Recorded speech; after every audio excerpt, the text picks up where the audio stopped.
forge your inner armor.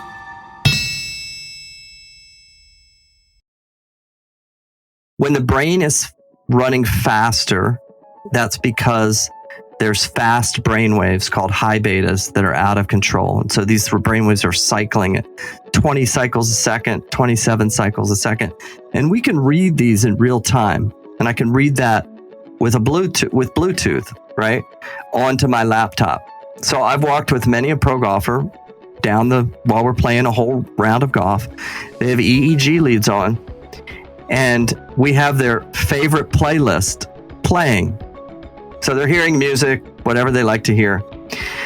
But the playlist is connected to their brainwave activity. So the moment the high beta, the neurological response, starts to go too fast, and it's really kind of odd when it can happen. It's not always just over a putt in a certain situation. It can be walking down the fairway, it can be some other time. But the moment that person starts to begin the cascade of anxiety, which starts with high beta, fast wave activity, the playlist will immediately stop playing the music, which is so cool, right? And they know, oh, wait a minute, my brain's racing. Now, with that feedback loop, we can stop the initiation of this cascade before it gets too far downstream. So if in your most anxious state, let's say that's your brain running 120 miles an hour. For me to try to intervene with you at 119 is too late. Your whole body has responded, your heart's racing, the adrenaline's been released. It's just not going to happen. And I've been working as a neuropsychologist for a long time. I'm not going to bring you back at 119, okay? But what about if I could get you familiar with the difference between 65 miles an hour and 67 miles an hour?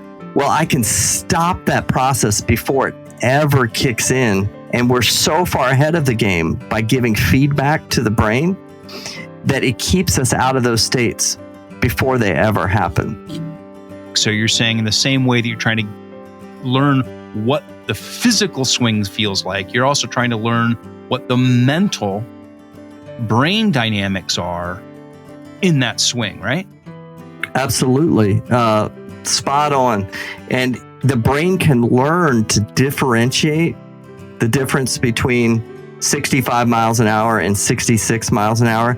It just needs feedback. And when I say miles per hour, I'm using that, as a example or metaphor of brain activity, which isn't really measured in miles per hour, but our audience knows what we're talking about, right? But what 120 miles an hour feels like, right? We know because that's the time, we're about ready to throw the club into the, lake, right?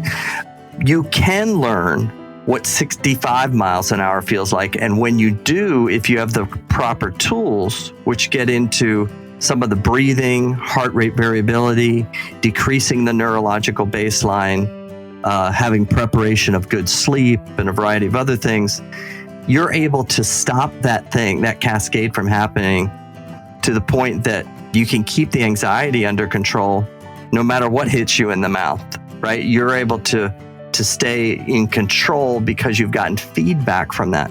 But if the only way to get that feedback is on the brain is with technology that enables us to see it in real time. And when I can see it, and the brain can see itself, much like we look at ourselves in a mirror, it can adapt and learn some very precise alterations of when it's feeling different things at all times.